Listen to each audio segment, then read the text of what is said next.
स्वच्छता ही सेवा है 2024 के अभियान के तहत किया गया स्वच्छता अभियान, जिसमें ये देखा जा रहा है कि डॉक्टर जानवी ने स्वच्छता अभियान पे जागरूक करने के लिए क्या कही है। सबसे पहले तो थैंक यू सो मच सभी लोगों को यहाँ पर आने के लिए और यहाँ पर हमारे कैंपेन के साथ जुड़ने के लिए। नमस्कार, मेरा नाम डॉक्टर जानवी है। मैं 18 साल की हूँ और मैं लैंगिक समानता पर मेनली काम कर रही हूँ। आज हम सब यहाँ पर क्यों इकट्ठा हुए हैं? स्वच्छ भारत अभियान के बारे में कितने लोग जानते हैं यहाँ पे? बस मोदी जी का अभियान नहीं जानते आप लोग? स्वच्छ भारत अभियान की शुरुआत 2014 में की गई थी, जब नरेंद्र मोदी जी की सरकार पहली बार भारत में बनी थी। ये जो स्वच्छ भारत अभियान है, ये महात्मा गांधी जी का सपना था कि हमारे पूरे देश को हमें साफ रखना है, लेकिन इसको लेकर वो ज्यादा टाइम तक रहे नहीं गए या फिर उस टाइम पर लोग इतने ज्यादा अवेयर नहीं थे, जिस कारण से काम नहीं हो पाया। लेकिन जब से मोदी जी आए तो हमें हर भारतवासी से निवेदन किया कि हम सब मिलकर इस अभियान से जुड़े और पूरे भारत को स्वच्छ बनाने में अपनी अपनी जो भागीदारी है उसको निभाएं। अभी जैसा कि इन्होंने बताया कि 13 तारीख को एक हाई लेवल मीटिंग दिल्ली में ऑर्गेनाइज की गई थी, जिसमें सरकार के द्वारा 23 ऑफिशियल इंडस्ट्री पार्टनर्स को चुना गया है। यानी कि ये 23 लोग ऑफिशियली इस कैंपेन में इस बार का जो थीम है स्वच्छता ही सेवा, स्वभाव स्वच्छता, संस्कार स्वच्छता, उस पर काम करेंगे, जिसमें एक हमारी संस्था भी पूरे देश से चुनी गई थी। तो मैं और पापा हम लोग मीटिंग अटेंड करने गए थे दिल्ली में। वहां जाकर हमने पूरा एजेंडा बनाया कि 17 सितंबर से लेकर 2 अक्टूबर महात्मा गांधी जयंती को ये अभियान हमारा खत्म होगा। इस बीच में हमें क्या क्या करना है? इस बीच में हमें स्वच्छता शपथ लेने थे। अभी तक हम लोगों ने बहुत जगह पर ये कैंपेन ऑर्गेनाइज किया है। हमें स्वच्छता के लिए रैली निकालनी थी, जिसमें आगे से 2 लोग बैनर को होल्ड करके चलेंगे और हम सब नारा लगाते हुए चलेंगे। किस तरह से अवेयरनेस जनरेशन से हम अपने इस मैसेज को बाकी लोगों तक पहुंचा सकते हैं।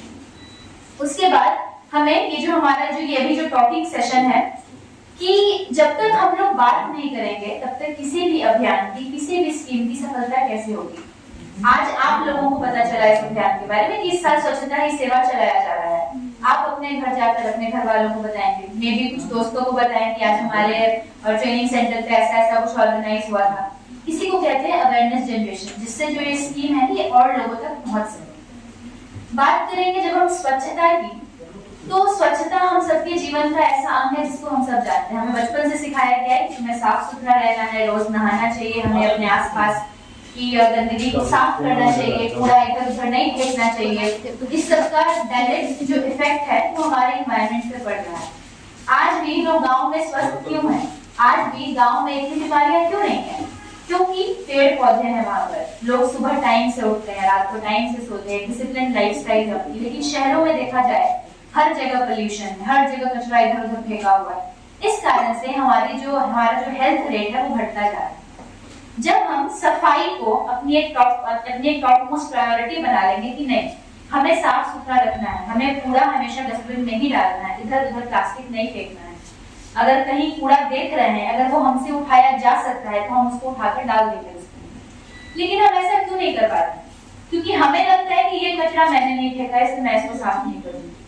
अगर मैं कुछ फेंकूंगी तो मुझे लगेगा कि ये मेरी जिम्मेदारी है कि मैं इसको उठाकर फेंकूं। लेकिन अगर वही कूड़ा आपका फेंका हुआ होगा तो मुझे लगेगा कि नहीं, मैं क्यों उठाऊं दूसरे को। लेकिन जितनी बीमारी कूड़ा फैलाने वालों को होती है, उतनी ही बीमारी कूड़ा देखकर उसको इग्नोर करने वालों को होती है।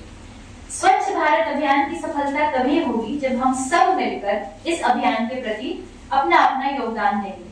बिल्कुल भी जरूरी नहीं है कि इस अभियान को सफल बनाने के लिए आप सब अपनी अपनी एनजीओ रजिस्टर कराएं, 10, 20, 100, 1000 लोगों को जोड़ें। कोई भी अभियान इससे सफल नहीं होता है।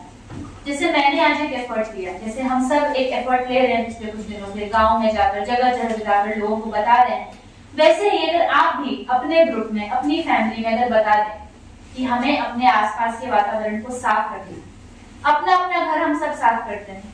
सुबह सुबह उठकर सबसे पहले झाड़ू लगाया जाता है घर में, शाम को झाड़ू लगाया जाता है। इसके पीछे ये समझाया जाता है कि साफ घर में लक्ष्मी माता का वास होता है। अभी दिवाली आने वाली है, सबके घर में जोर शोर से सफाई चलेगी, एक कोने को झाड़ा जाएगा, साफ किया जाएगा।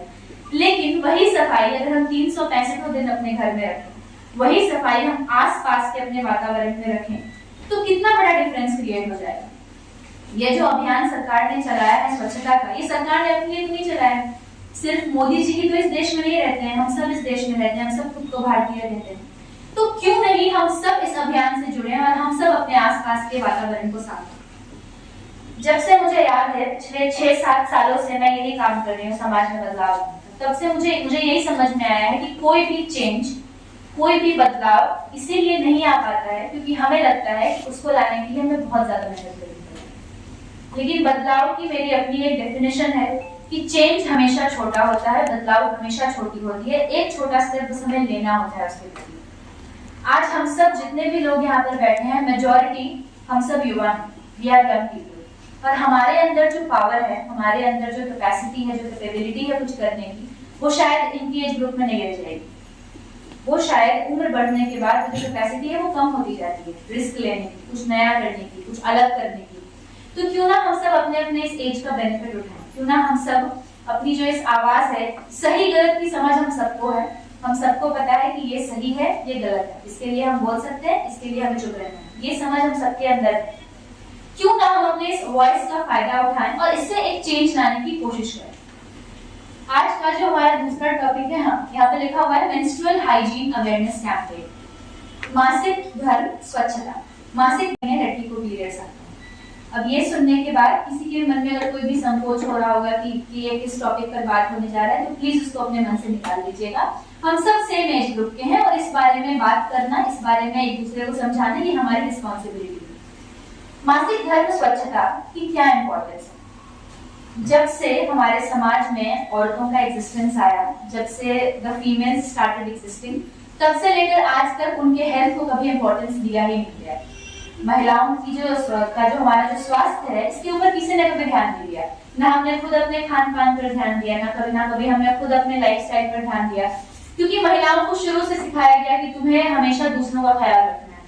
आज यहाँ हो तो आज पापा के घर का ध्यान रखना है, कल शादी होगी तो कल पति के घर का, फिर बच्चों को संभालना है।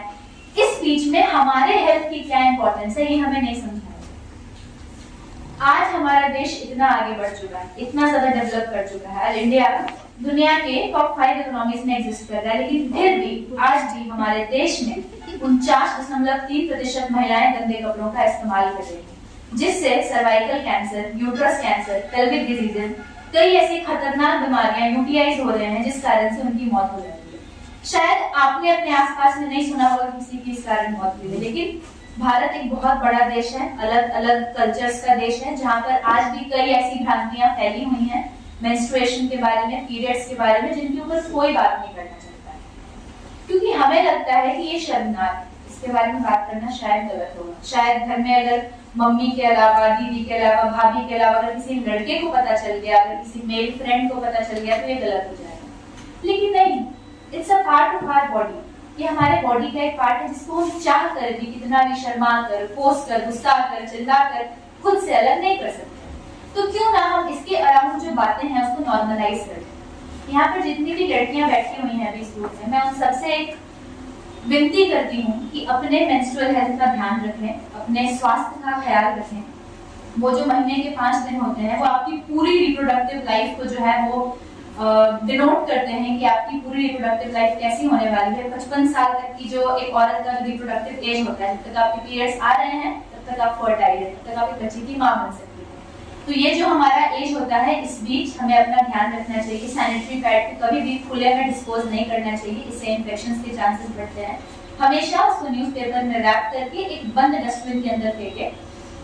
ये छोटे छोटे स्टेप्स अगर हम सब मिलकर ले लेते हैं तो एक बहुत बड़ा परिवर्तन आ जाएगा।